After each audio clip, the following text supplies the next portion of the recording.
This length of pipe is to be used to simulate a repair to a water main that has received interference damage. The damage is imagined to have occurred in the centre of the pipe, and 1.5 metres of pipe have been exposed on either side of the damaged area. An essential element of the Aquastop system is the base unit, which is fitted with interchangeable undercarriages. Different undercarriages are supplied to suit various diameters of pipe.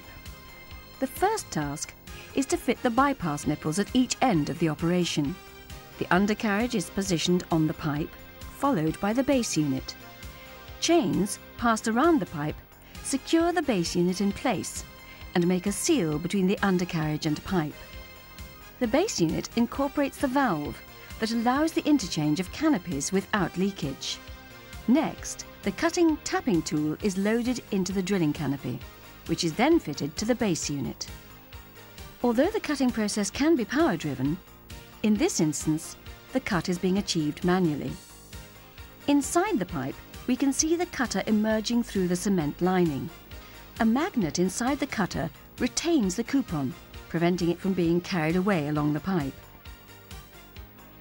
The tap follows the cutter and threads the pipe wall, ready to receive the bypass nipple. The valve in the base unit is closed to seal the pipe, and the drill tap is removed. The bypass nipple, complete with internal blanking plug, is fixed to the spindle, ready for insertion into the tapped hole.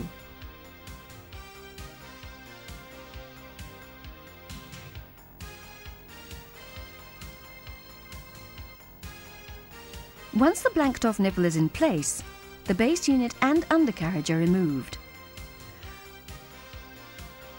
A ball valve is screwed to the nipple, after which the blanking plug is removed by means of the extraction tool.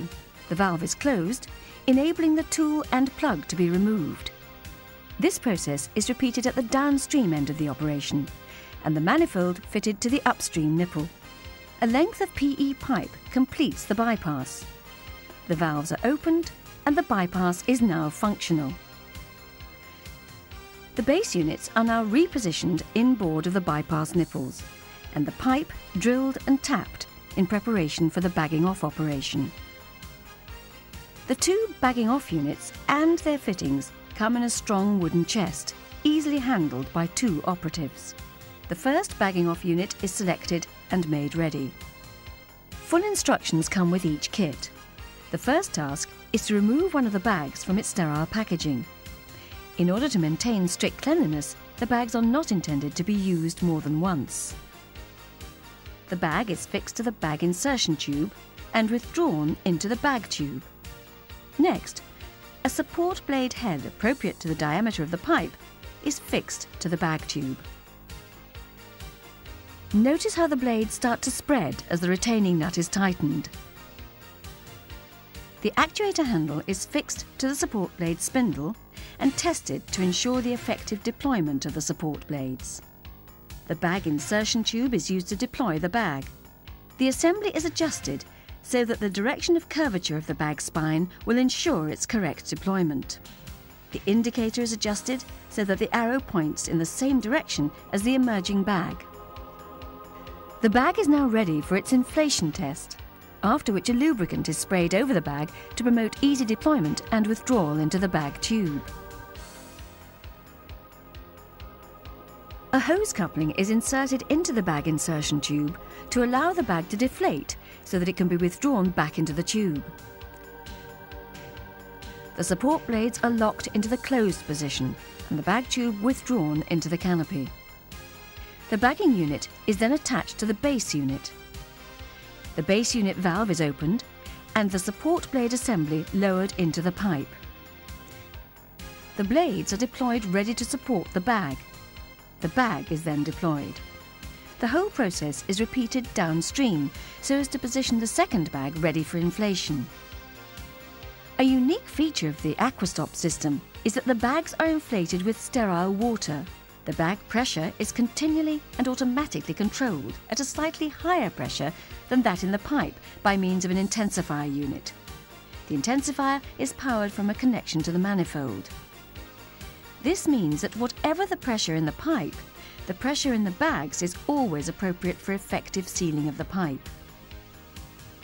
The intensifier is connected to the manifold, and the lines leading to the bag insertion tubes are connected.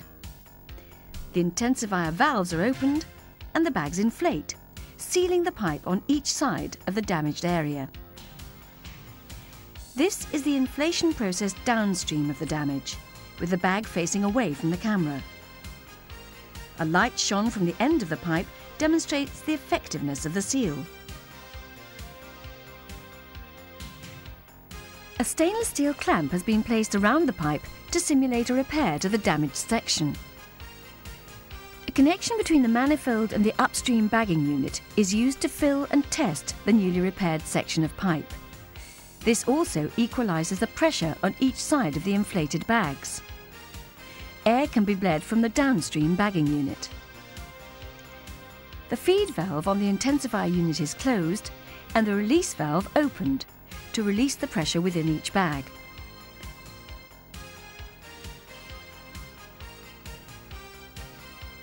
The deflated bag is drawn back into the bag tube and the support blades closed. The support blade assembly is then removed from the pipe. The process is then repeated with the upstream bagging unit. The feed hose from the manifold to the intensifier is removed. The self-sealing couplings keep its contents free from contamination, ready for further use. The valves on the bypass hose can now be closed and the bypass hose removed. The bagging off holes can now be plugged. The plug is fixed to the insertion tool, which is then loaded into the canopy. The plugging canopy is then fixed to the base unit and the spindle used to screw the plug into the pipe wall. The base unit, undercarriage and spindle can now be removed and the plug finally tightened. The same process is applied to the second base unit and undercarriage. All that is left to do is to replace the plugs in the two bypass nipples. The special tool is used once more to insert the plug through the valve body and screw it into the nipple. Once the nipple is plugged, the valve can be removed. The same process is applied to the second bypass nipple. The excavation can now be reinstated, with only two small plugs and two nipples left in place.